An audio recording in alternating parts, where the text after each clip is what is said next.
Olá, caríssimos irmãos e irmãs, sejam bem-vindos a mais um vídeo do canal Guardiões da Fé Católica. Se você não é inscrito no canal, se inscreva e compartilhe esse vídeo nas suas redes sociais com todas as pessoas que você conhece para que elas possam conhecer melhor a nossa fé católica.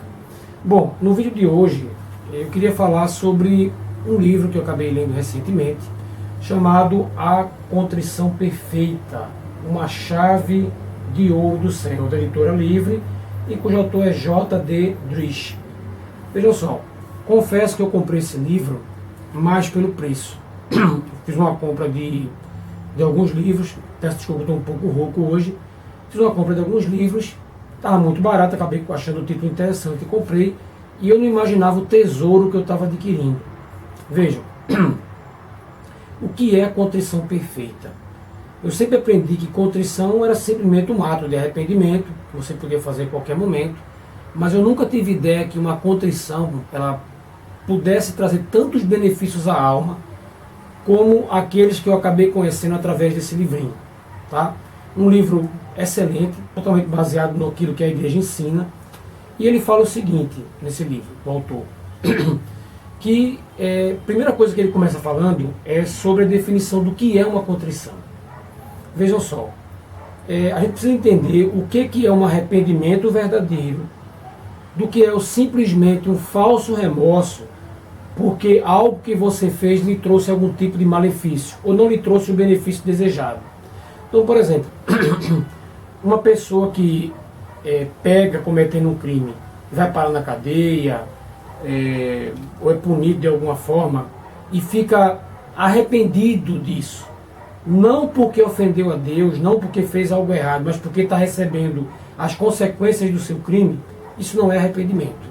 Isso não tem valor nenhum para Deus. Uma pessoa que, por exemplo, vai e toma uma multa de trânsito e aí se arrepende de ter feito aquilo, porque agora ele vai ter que tirar do bolso dele uma quantia para poder tentar de alguma forma reparar o erro cometido. Isso não é arrependimento. Não há valor nenhum para Deus sobre isso.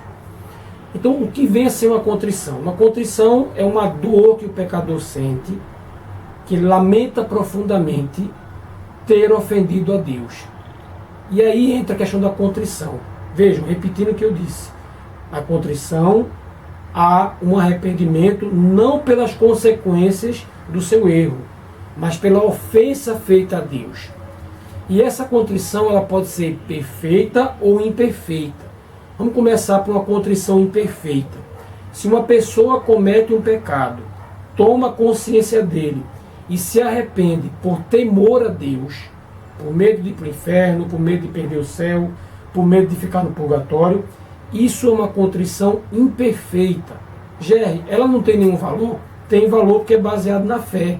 Você tem fé em Deus e você teme a Deus. É baseado no sentimento de temor que você tem em relação a Deus. Então ela é válida sim, é um arrependimento válido, mas ele é imperfeito. Por quê?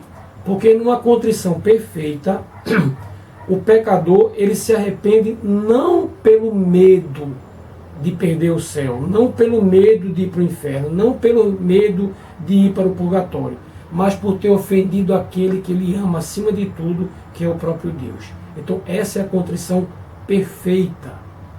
Ótimo, Jair, eu entendi. Mas o que há de tão especial nisso que você está falando? Porque isso eu já aprendi no meu catecismo. Vejam, a contrição perfeita, aquela em que o pecador se arrepende totalmente do seu pecado, por ter ofendido a Deus, não por temor, mas por amor a Deus, que é bem sincera, bem verdadeira, acompanhada de um compromisso de se confessar com o sacerdote pelo sacramento da reconciliação o mais breve possível, ela recoloca o pecador em estado de graça. Essa é a grande novidade que talvez você não saiba e que eu não sabia. Então, explicando melhor, se você percebe que cometeu um pecado mortal e se arrepende profundamente, por amor a Deus, por tê-lo ofendido, e diz, meu Deus, eu me arrependo profundamente, sinto uma grande dor no meu coração por isso. E assim que for possível, eu vou buscar a confissão sacramental. O seu pecado mortal é perdoado. Tem que ser bem claro, seu pecado mortal é perdoado pela contrição perfeita. Mas, Jerry, mas não é necessário a confissão sacramental para que haja o perdão dos pecados mortais? Claro que sim. O meio ordinário, para que você não me entenda errado, o meio ordinário para que um católico consiga o perdão do pecado mortal é a confissão com o sacerdote. É por isso que a contrição perfeita tem que ser acompanhada pelo firme compromisso de buscar a confissão o mais rápido possível. Já que o meu pecado mortal foi perdoado, eu posso receber os sacramentos? O Código de Direito Canônico, o livro mostra isso, de número 916, toca nessa questão e fala o seguinte, vamos ler o Código de Direito Canônico que fica melhor. Código de Direito Canônico número 916. Quem está consciente de pecado grave, não celebre a missa nem comungue o corpo do Senhor. Então, um sacerdote que está consciente de cometer um pecado grave, ou um fiel, não comungue o corpo do Senhor, não receba a Eucaristia, sem antes fazer a confissão sacramental. Até aí nenhuma novidade para a gente. A não ser que exista causa grave e não haja oportunidade para se confessar. O livro ele traz aqui uma explicação de canonistas espanhóis da Universidade de Navarra, Pedro Lombardia e Juan Ignacio Arieta, em que eles explicam o que vem a ser essa causa grave. Causa grave, pessoal, ele se refere aqui, cadê que ele fala aqui? Causa grave se refere a perigo de morte ou infâmia. Como assim? Uma pessoa que já se arrependeu profundamente do pecado cometido e quer se confessar, mas não está conseguindo por indisponibilidade de um sacerdote, e ela tem perigo de morrer, ela poderia, por exemplo, receber o viático. Ela poderia receber. Um sacerdote que está numa condição também o seguinte, que haja perigo de morte, ele precisa celebrar a missa, talvez de uma situação lá urgente, lá em que as pessoas que estão lá acompanhando podem, por exemplo, correr o risco do martírio, por exemplo, ele mesmo. Uma vez que ele se arrependeu profundamente, então ele poderia comungar, isso é uma exceção, tá? Ou a segunda possibilidade, caso de infâmia. Como assim? Vamos supor uma situação, pessoal, isso é bem excepcional, em que o sacerdote, se ele se recusa a celebrar a missa, ou se o fiel, no caso do fiel também, não vou receber a Eucaristia, porque eu sei que eu cometi um pecado mortal, já me arrependi, mas tenho que me confessar, isso pode causar um contra-testemunho para as pessoas que estão ali presentes. Então esses dois casos, tá, que tem que ser avaliados. E ele continua aqui no Código de Direito Canônico. E não haja oportunidade para se confessar. Nesse caso, porém, lembre-se que é obrigado a fazer um ato de contrição perfeita, que inclui o propósito de se confessar quanto antes. Você fazer um ato de contrição, apenas se arrependendo, mas se você não se compromete a se confessar, isso não é uma contrição perfeita. Isso não vai devolver a você o estado de graça e não vai fazer com que você tenha condições de receber os demais sacramentos. Então, para explicitar bem claro, pessoal, você percebeu que cometeu um pecado mortal, fez a contrição perfeita, se comprometeu a se confessar o mais rápido possível, não comungue. Primeiro se confesse, a não ser que haja essas duas situações que eu falei, risco de morte ou risco de infâmia, tá? Já teve situações na minha vida, acho que você também, em que eu vi que eu não estava preparado para comungar e eu não comunguei. E eu podia até gerar um contra-testemunho. Eu sabia que apenas por um disso não ia acontecer.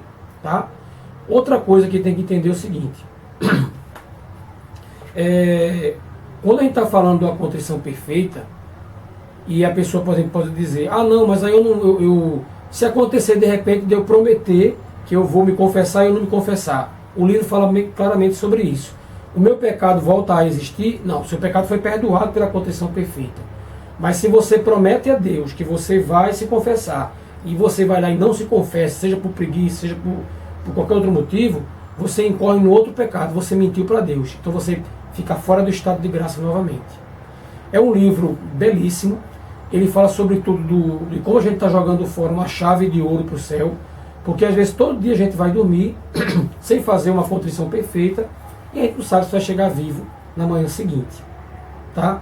E quantas pessoas às vezes cometem o seguinte erro: puxa vida, cometeu um pecado mortal, ele tem que me confessar. Aí ele não faz a condição perfeita.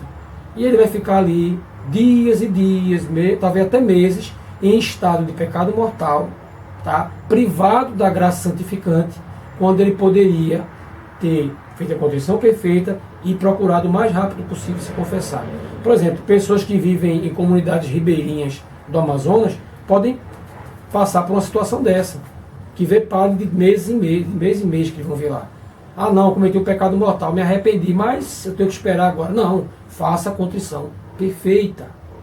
Se você percebeu que cometeu um pecado mortal, faça a contrição perfeita. Eu não tenho consciência de nenhum pecado mortal. Procure fazer a contrição perfeita de todo jeito.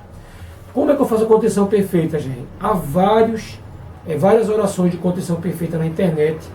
Esse livro ele traz pelo menos uma, duas, três, quatro, cinco, 6 orações de contrição perfeita, embora que você pode fazer uma contrição perfeita também espontânea. Mas se você puder, vá na internet e abra. O que não falta são orações de contrição perfeita lá. Recomendo que você compre esse livrinho, tá? Da Editora Livre, muito barato, acho que comprei por R$10 na promoção, R$15 no máximo você consegue. Um livro belíssimo, certo? Simplesmente maravilhoso para a sua vida espiritual, tá? E volto a recomendar para você: não se prive da graça de Deus tendo um tesouro desse na mão. Percebeu que cometeu algum erro, faça a contrição perfeita e busque a confissão sacramental o mais rápido possível.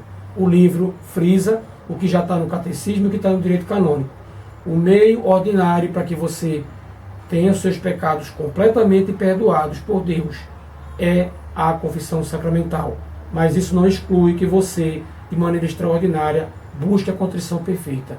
Pessoas que estão no leito de morte, por exemplo, que estão à espera de um sacerdote para se confessarem e comungarem, devem fazer a contrição perfeita.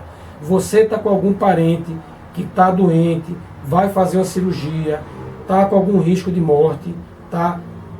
Não espere, ensine a ele a contrição perfeita, reze com ele do lado dele.